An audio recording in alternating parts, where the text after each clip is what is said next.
Halo kakak-kakak, salam pramuka. Bertemu lagi dengan saya Alfi di podcast Abang Pramuka.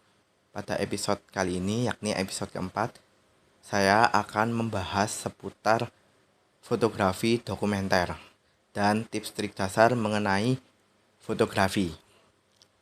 Sebagian dari kakak-kakak mungkin bertanya, apa sih fotografi dokumenter itu, Kak? Menurut majalah Life, fotografi dokumenter adalah visualisasi dunia nyata yang dilakukan oleh seorang fotografer yang ditunjukkan untuk mengkomunikasikan sesuatu yang penting untuk memberi pendapat atau komentar yang tentunya dimengerti oleh halayak.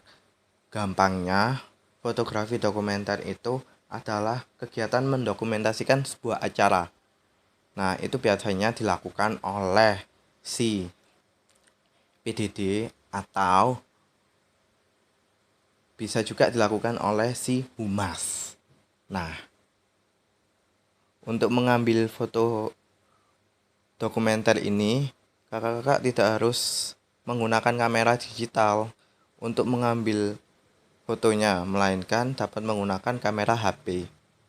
Pentingnya apa sih, Kak, mendokumentasikan kegiatan itu?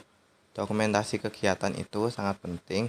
Salah satunya adalah untuk atau sebagai kenangan bahwa kita pernah mengikuti kegiatan tersebut atau pernah ada acara tersebut gitu.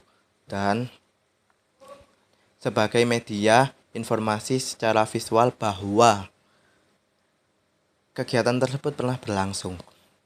Oke, sekarang kita masuk ke teknik dasar dalam mengambil foto dokumenter. Teknik dasar fotografi dalam pengambilan foto dokumenter itu kakak-kakak harus mengetahui 3 teknik dasarnya, yakni ISO, shutter, dan aperture. Apa itu, Kak? Oke, saya akan jelaskan satu-satu beserta tipsnya. Yang pertama yakni ISO. ISO itu pengaturan untuk mengatur atau menentukan tinggi rendahnya cahaya. Terdapat macam-macam ISO, mulai dari ISO 50, 100, 200, 400, dan ISO yang paling tinggi yaitu ISO 25600. Sebagai informasi bahwa semakin kecil angka ISO maka gambar yang dihasilkan semakin halus. Yang kedua, yakni shutter. Shutter itu kecepatan kamera dalam menangkap gambar. Terdapat macam-macam shutter, yakni shutter 1000, shutter 500, shutter 1 per 1000, 1 per 500, 1 per 250, 1 per 125, 1 per 60, 1 per 20, 1 per 15, 1 per 8, 1 per 4, dan yang paling rendah adalah setengah.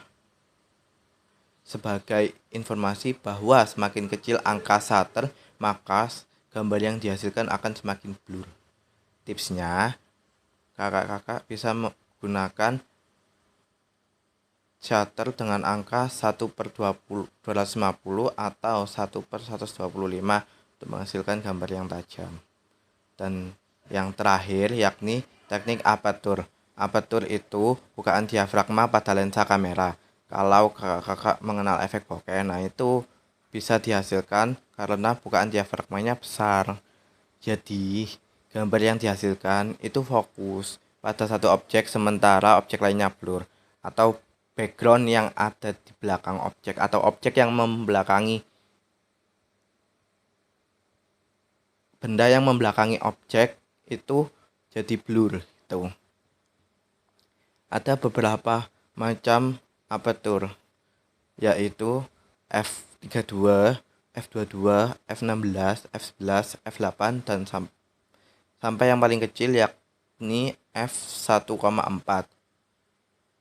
Sebagai informasi bahwa semakin besar angka f, maka semakin kecil bukaan diafragmanya, dan semakin kecil angka f, maka semakin besar bukaan diafragmanya.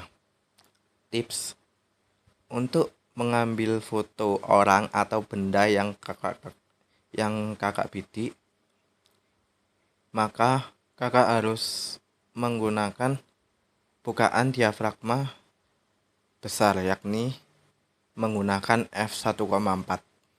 Oke, cukup sekian episode keempat podcast Abang Pramuka. Sampai jumpa pada episode selanjutnya yang tentunya dengan topik yang menarik dan narasumber yang berpengalaman. Salam Pramuka.